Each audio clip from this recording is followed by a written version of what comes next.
Good morning from Chicago. And what's up, hockey fans? It's the Nimmerby reporting from his residence, so to speak, in Chicago, as always.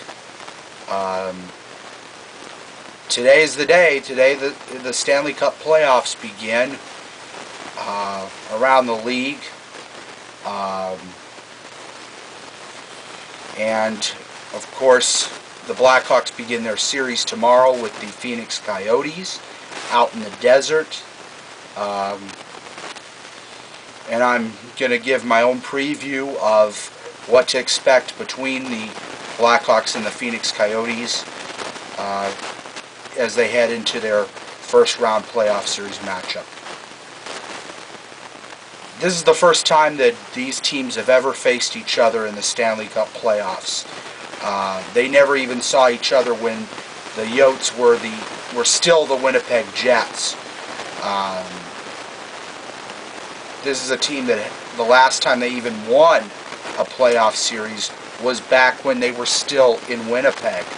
So they've never faced the Chicago Blackhawks ever in the Stanley Cup playoffs. As far as the edge is concerned, I think everybody around the NHL, there may be some people who favor Phoenix, but I think a big majority are favoring the Chicago Blackhawks in this series. And certainly I'm no exception, as you can see, wearing the Chicago Blackhawks t-shirt. I think it's going to be an interesting series. You've got Phoenix, who nobody really expected to make the playoffs this year. Due to losing Ilya Bryzgalov a year ago. But Mike Smith, who they brought in as a free agent, has done an unbelievable job in net and has really stepped up his game in his first full year as a starter after years of being a backup. Of course, he played for Dave Tippett when he was in Dallas. Of course, he backed up Marty Turco there. They have a good, solid group of defensemen in Keith Yandel. Oliver Ekman-Larsson is a good young defenseman. The former Hawks captain Adrian Aucoin gives them veteran leadership on the blue line. Up front, you've got the captain, Shane Doan, who is the only guy that's still there from when they moved from Winnipeg to Phoenix. They've got former Hawk Radim Vrbata, who had a career year. He's always been a good player, but this year he really had a career year. You've got Ray Whitney, who reached the 1,000-point mark this year. That's a good solid top line. Marty Hansel gives them some secondary scoring, but I just don't think that's going to be enough going up against the Chicago Blackhawks, who, of course, are loaded with talent. And, they're going to get Jonathan Toews back potentially tomorrow night, which, of course, is huge because he missed the final 22 games of the regular season. But this is a series that the Blackhawks should win. Will it be easy? No. Mike Smith got red hot going into the series. I've heard all the shit about that, but carrying that kind of momentum into the playoffs, especially when you've had 4 or 5 days off, that's hard to do. That's really hard to do. And, Phoenix, they were in the playoffs the last 2 years. Same situation, also facing a very tough, experienced team in the Detroit Red Wings, as much as I hate Detroit's guts. But 2 years ago they used home ice advantage to push the Red Wings to 7, and of course Detroit last year swept the Yotes right out of the playoffs in 4 games. This is one of those series where I think Phoenix is good enough to extend the series, but they're not going to win it. Chicago, too much talent, too much playoff experience, too many weapons, and most importantly, too deep a team. You know, you look at Chicago, their big guns, obviously, Hossa, Kane, Taves, Sharp up front, and then you've got on the back end, you got Keith, you got Seabrook, you got Hjalmarsson.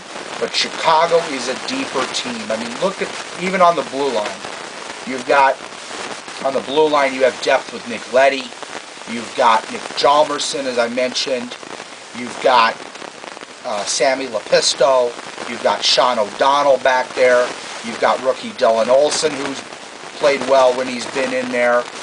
Up front, they've got depth and they've got grit.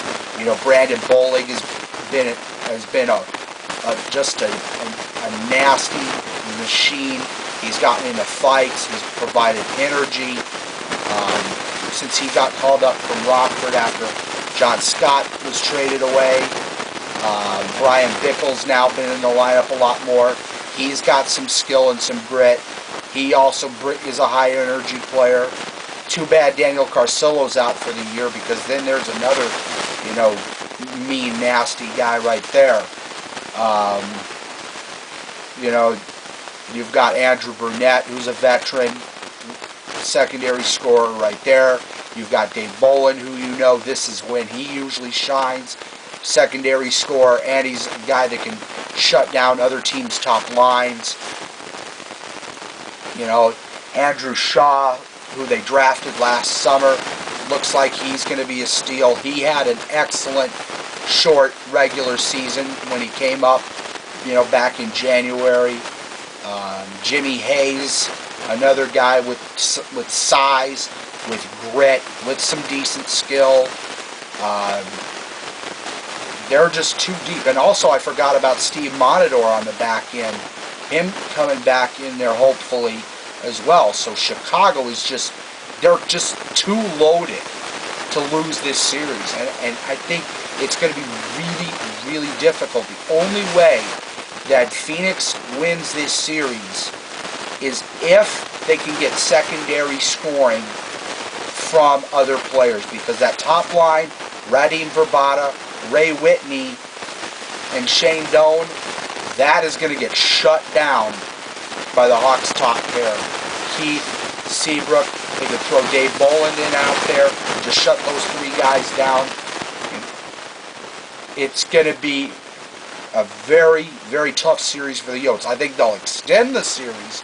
I think they're going to be competitive, but at the end of the day, it's going to be the Chicago Blackhawks winning this series in 6 games. And how are they going to do it? They're going to split the first 2 games in Phoenix. The Blackhawks will take care of business at home, where they've had the 4th best home record in the league this year. Phoenix will put up a good fight in the desert in Game 5. That'll bring the series back to Chicago. And the Blackhawks will clinch the series in 6 games on home ice. Nothing sweeter than winning a series on home ice. So send me your thoughts, your feelings. Look forward to the series getting underway tomorrow. You know, let's go Hawks.